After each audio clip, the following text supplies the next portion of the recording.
Il y a quelque temps, je vis, près d'une gare, un enclos où on avait réuni de vieilles locomotives déconsidérées. Ces dames de fer étaient logées là, comme dans un asile. On les y laissait mourir sur des rails hors d'usage, loin des routes enivrantes, loin du peuple fuyard des poteaux télégraphiques, loin des bifurcations, des ponts et des tunnels. Leur aspect ruineux me faisait pitié, à tel point que je pris bientôt l'habitude de leur tenir compagnie durant les chaudes après-midi où le soleil leur rendait un semblant de gloire, en allumant sur leurs flancs quelques rayons d'or, et nous causions savoureusement du passé, du cher temps passé dont le prestige est innombrable. Parfois, le passage bruyant d'une jeune locomotive troublait un instant notre bavardage.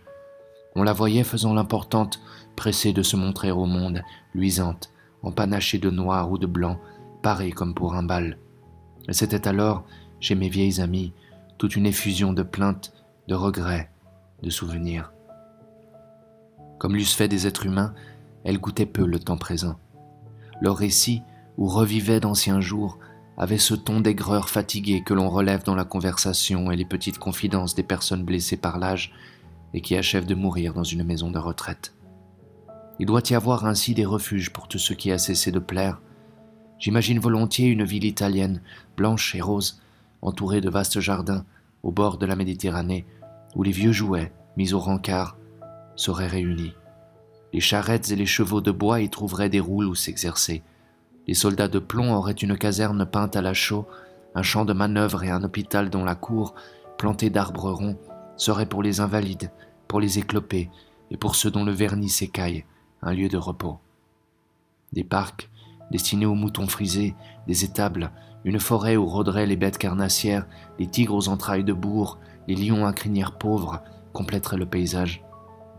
Au sein des frondaisons un peu trop vertes, 1000 singes cotonneux prendraient leurs ébats et dans l'air, les oiseaux mécaniques, échappés de leurs cages et de leurs horloges, chanteraient de doux chants et marqueraient l'heure, d'après les indications d'un vieux cadran couvert de mousse. Dans les faubourgs de la ville, quelques grands hangars abriteraient les jouets dont l'humanité n'eut besoin qu'une fois, les jouets de circonstance, les jouets démesurés, les jouets monstres.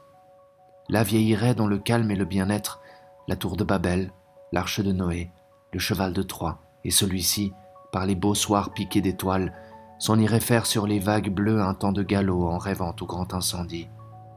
Ah, la pauvre bête que je plains, pour glorieuse qu'elle soit dans nos mémoires, être condamnée à un célibat éternel, ne pouvoir même espérer une jument, n'avoir aucun ami de son espèce ou de sa taille et devoir rester toujours singulier.